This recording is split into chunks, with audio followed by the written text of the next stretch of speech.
Daniel Bernard, vous publiez donc La route de l'or bleu, et on va le découvrir, c'est tout un mystère, un tas de secrets. J'aimerais, avant qu'on raconte cette histoire de cette couleur bleue qui passionne l'humanité depuis très longtemps, j'aimerais d'abord qu'on raconte comment vous êtes arrivé à vous intéresser à l'histoire de cette couleur. Puis en fait, j'ai pris le problème à l'envers. Je suis natif avec mon camarade photographe François Blanchard. Nous sommes natifs de l'île de Ré. Donc nous habitons l'île de Ré. Et on était passionnés par cette histoire de Maison Blanche avec les volets verts qui sont l'image de l'île de Ré. Et on se rend compte qu'on ne connaît pas cette histoire des volets verts. Donc je me suis penché sur ce problème des volets verts. Et puis des volets verts, je me suis rendu compte que l'île de Ré était la seule île dans toute l'Atlantique à avoir des volets verts. Les autres ont des volets bleus. Donc je me suis intéressé aux volets bleus. Et je me suis dit, mais d'où vient ce bleu? Les Bretons me disaient, oh, mais ça vient du pastel. Je dis, mais il n'y a pas de pastel. Et donc j'ai cherché le pastel. Comme j'étais à Toulouse, j'ai demandé. Il m'a dit, mais le pastel, il est là. Donc je suis passé à Toulouse. Et c'est là où j'ai remonté le temps. J'ai remonté jusqu'au pastel et cette histoire-là, eh bien, je l'ai écrite parce que c'était l'histoire finalement de notre patrimoine. Voilà, c'est-à-dire Dominique Cardon, qui est une très grande amie de Anne de la Sayette, qui tient le CRIT de Rochefort, qui est une maison que nous y étions il y a une demi-heure, qui revalorise tous les pigments naturels, eh bien, le disait. Donc, Dominique Cardon dit que finalement, la couleur fait partie du patrimoine, c'est l'époque d'en parler, du patrimoine. La couleur fait partie du patrimoine immatériel de l'humanité. Et donc, les volets bleus des îles bretonnes font partie du patrimoine immatériel de ces îles-là. Et le volet vert de l'île de Ré, pareil, c'est du patrimoine immatériel. C'est-à-dire que la couleur, on ne peut pas la toucher, mais par contre, c'est quelque chose qui nous parle.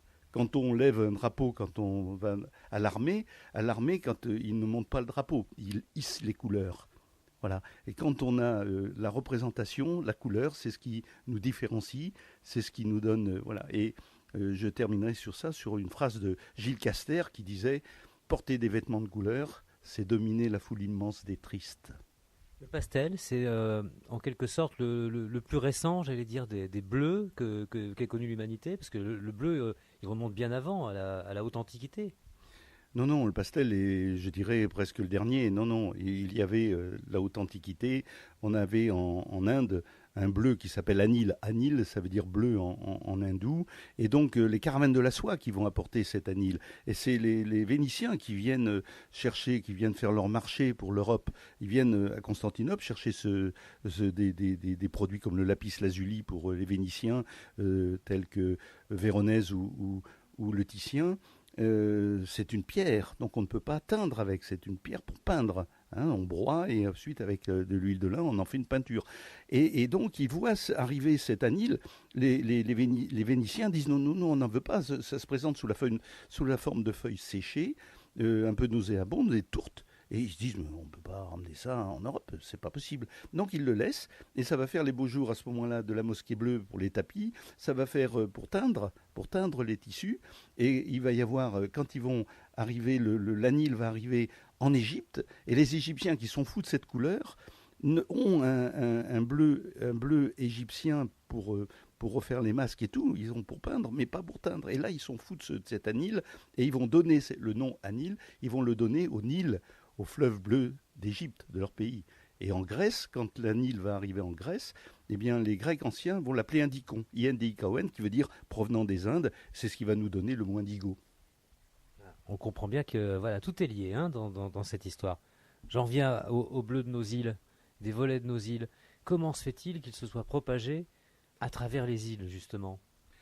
Eh bien, le pastel, donc, étant donné que les Vénitiens n'ont pas pris la Nil, il va falloir trouver pendant le 15e, 16e siècle, pendant plus de 2 siècles, en Europe, il n'y a pas de bleu pour teindre, donc il faut qu'ils se fouillent un peu, parce qu'il faut trouver quelque chose. Et ils trouvent, du côté de la Normandie, Picardie, ils trouvent une espèce de plante, une herbe, comme une salade, et dont ils gardent les feuilles, et ces feuilles qui vont faire, qui s'appelle les Atis tinctoria, et qui va donner à ce moment-là un pigment. après macération, séchage, etc. Donc on va obtenir un pigment bleu, et ce pigment bleu est magnifique, c'est le seul pigment possible en Europe, parce que les croisades qui bloquent le passage avec la Constantinople, avec la Turquie et tout ça, et donc il faut qu'ils se débrouillent avec le pastel. Et donc on va avoir ce pastel de Toulouse, mais on n'a pas des tissus. Il n'y a pas ces tissus pour teindre, donc il faut qu'ils trouvent à déboucher ailleurs. Or, le centre du monde a glissé de l'époque à l'époque médiévale, les centres du monde qui étaient jusqu'alors avec l'Empire romain, l'Empire byzantin, dans la Méditerranée, va glisser avec les grandes découvertes d'Amérique, ils vont glisser à ce moment-là vers Anvers.